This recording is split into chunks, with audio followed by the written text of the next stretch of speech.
it not only like puts a stamp on like what we're doing for the culture through our recipes and our dishes, but it also just makes a statement of like, yeah, we're here, this is what we're doing, and we are telling our own stories.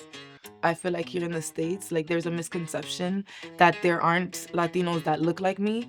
And so it's like, I want to be able to tell that story. We are so much funnier than him. Girl, how do we do stand-up? She said, we just do it. I was like, oh my God, okay, well, let's do stand-up. And then it like clicked and it's like, oh my God, this is what I'm supposed to do with my life.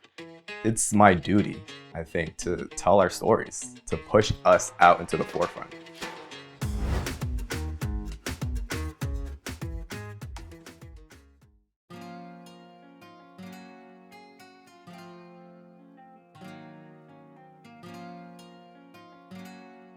My name is Roberto Hannibal. I am Puerto Rican. I'm Afro-Latino. I am from New Jersey. My name is Danielle Perez. I'm from Los Angeles, California, and I'm Afro-Latina. My parents are from the Dominican Republic. My name is Gabriela Ramos. I'm Puerto Rican and Dominican, and I'm from LA. My name is Victor Ramos, and I'm from LA, and I'm Puerto Rican and Dominican.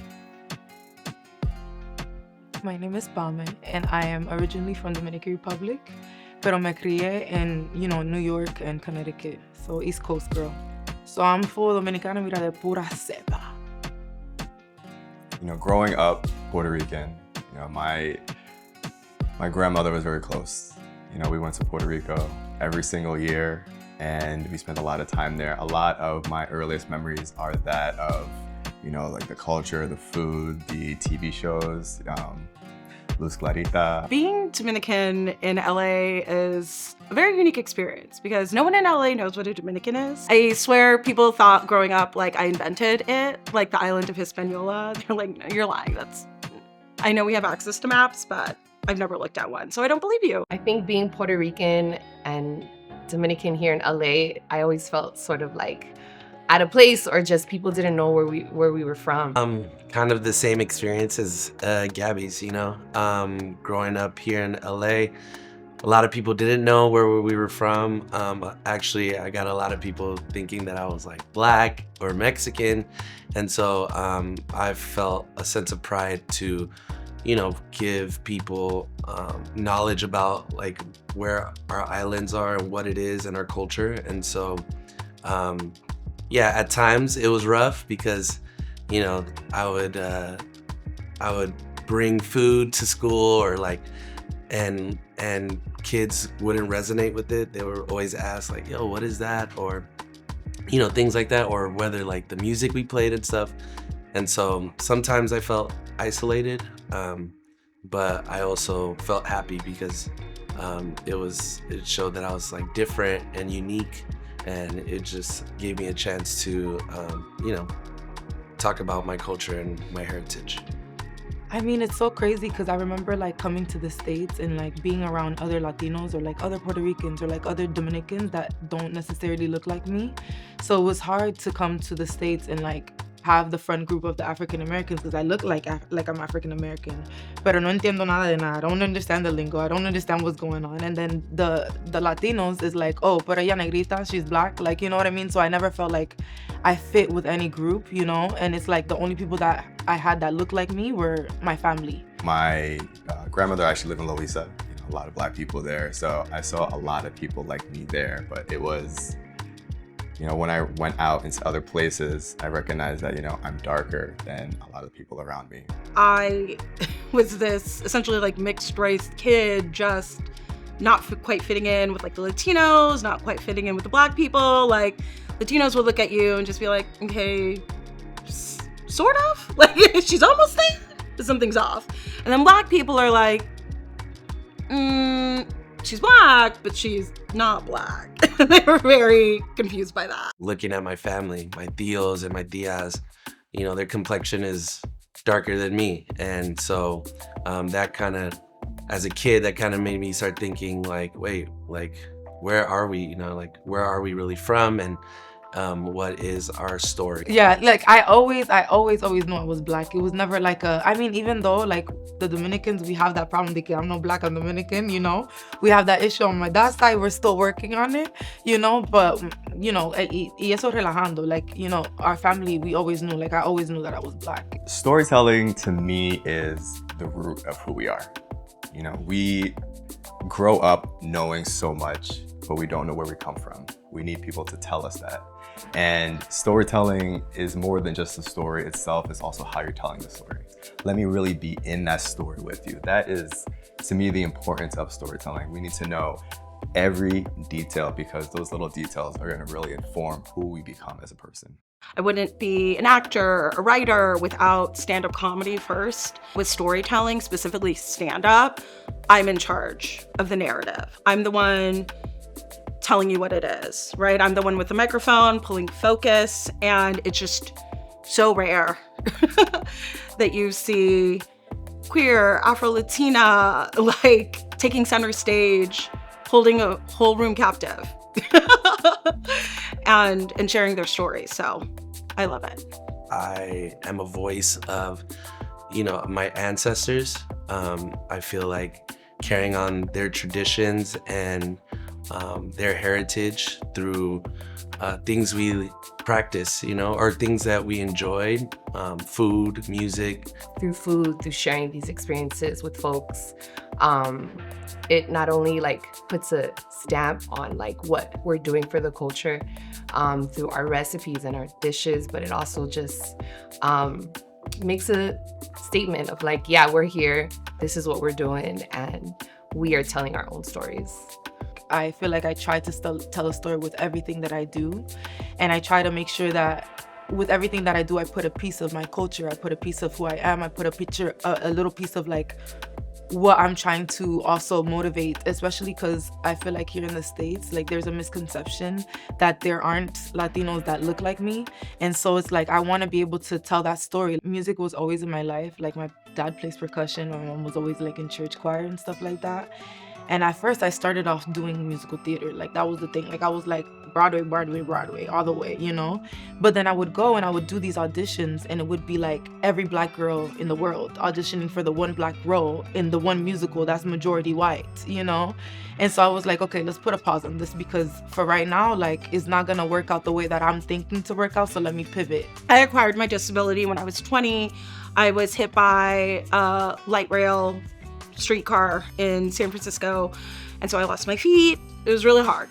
I decided, you know what, manual wheelchair, gonna work for me. It's gonna be fine. And then all of a sudden, you know, my best friend is in LA doing black box theater, and her roommate's an actor who does stand-up, and we go to one of his shows, and I'm like, this guy is not funny. We are so much funnier than him. Girl, how do we do stand-up? She's like, we just do it. I was like, oh my God, okay, well, let's do stand-up. And then it like clicked and it's like, oh my God, this is what I'm supposed to do with my life. I didn't come into art until 2020 during COVID, and that isolation drove me crazy. But then it also really ignited this flame inside me to really show my photography. Through my photography, I want to show the Black, the queer, the Latino experience as much as possible.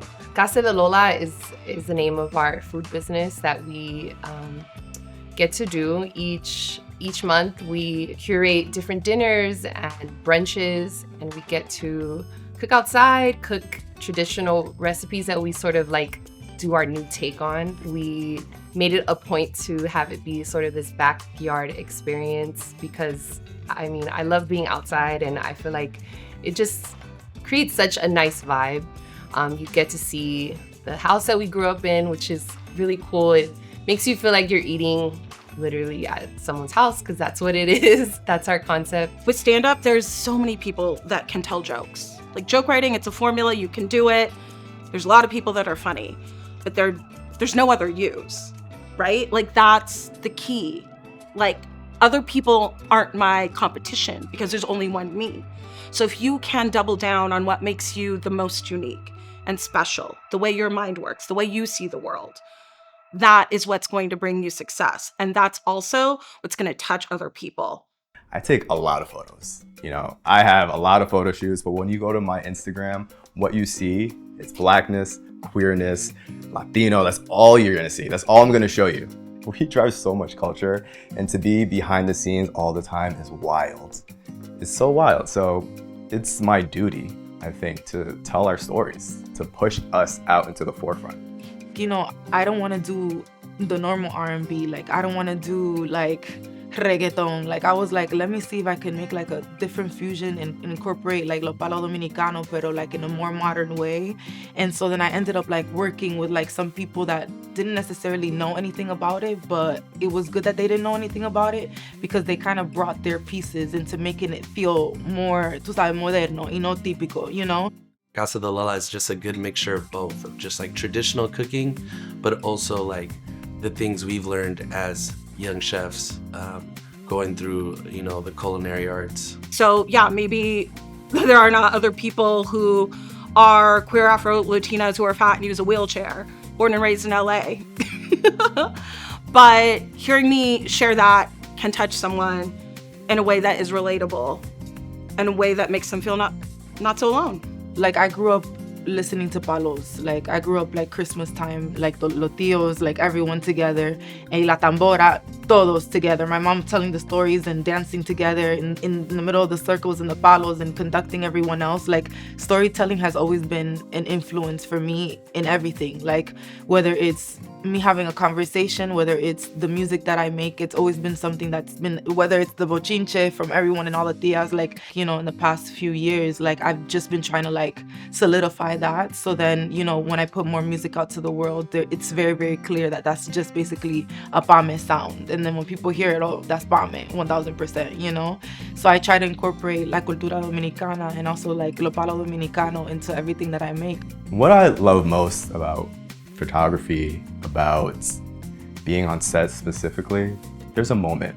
That moment when someone like, you know, feels beautiful. It's something that they didn't see in themselves, but then you show them what it is that they can become and their whole persona changes. Their shoulders come back, you know, they get super confident, they walk out with a smile on their face, and that is honestly the most beautiful thing I can give somebody. So this picture is a picture of my mom and dad. Obviously, they're super important to me and they played a big role in my life. This picture is particularly important because this is the time, around the time they met here in Los Angeles. It's kind of funny, they met at a club in the early 80s. I think it's just super cool because of the journeys before they came here to LA, you know, what it was for them. You know, my dad, he was thinking about moving to LA or California, and it was always a dream of his, but it was so hard because he had to leave all his family and he was coming alone. And then for my mom, you know, my grandma moved from Dominican Republic to New York, and then from New York to LA. And so to think about like just Caribbean families to end up being in California, in Los Angeles that early is kind of crazy. My Nana's story has been like the story that has impacted me the most because she's still alive. She's 97 years old. Nana, just her story, like born and raised in DR, coming from a town that literally did not have electricity. You know what I mean? She's like making candies, being a seamstress, doing anything she can to support her family. Back then, very classist society, so she would make the dresses for these women and she'd sit in the square and watch them go and just like dreaming of a better life. And then she was able to do it. You know, she had her kids, she went to the United States, she sent for them, you know. When I think of someone that inspires me, I think of my grandfather. It's great that we're talking about storytelling because all I have are stories of him. All I have is, oh, you're so much like him. You know, when he was your age, he would do this. There's something about having this mystery person that you're never actually gonna know in the background that you can aspire to be, that just builds you up and makes you stronger. My mom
disabled people exist, disabled people have always existed.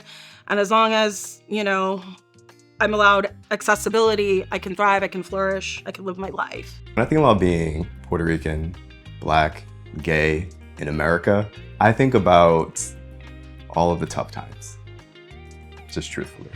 You know, I'm not Black enough, I'm not Latino enough, but the one thing that bonds both cultures is that they both hate gays. And that is the absolute truth. So growing up, you learn how to navigate all of these worlds. I believe that art always breathes out of those situations. What I think I want people to know me as, or, you know, once I pass on, I think it's just the way that I make people feel and how to always be in service of others in whatever capacity that is, whether it's through creating just this community for people to feel like they are seen and they are taken care of.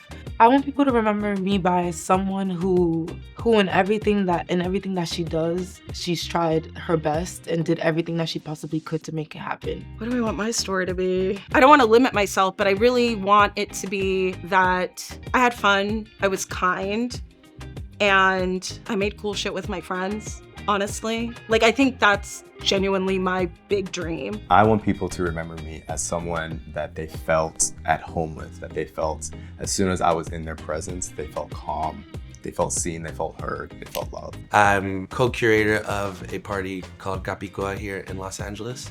I would want people to remember me by spreading love and positivity through anybody that I've met or got the experience to meet. Like, I want to win a Latin Grammy, a Tony, an Oscar. Like, that's my life goal. I want to be the first Afro-Latina to win an ELGOT, you know? I want people to look at me and know that it's possible, you know? Like, I'm not a girl that comes from, like, a lot of money. I'm a girl that comes from family that figures it out. Whatever way possible, I want to help as many people as I possibly can in this lifetime. So I just want to give that to people. I want to be successful and empowered enough that I can pass that on to the people around me that I love most and the people that I find most interesting.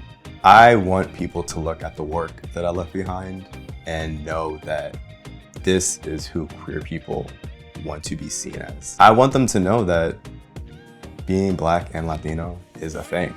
You know, it's a thing. We're not a monolith. Basically, what I want to leave behind is a legacy of warmth and love.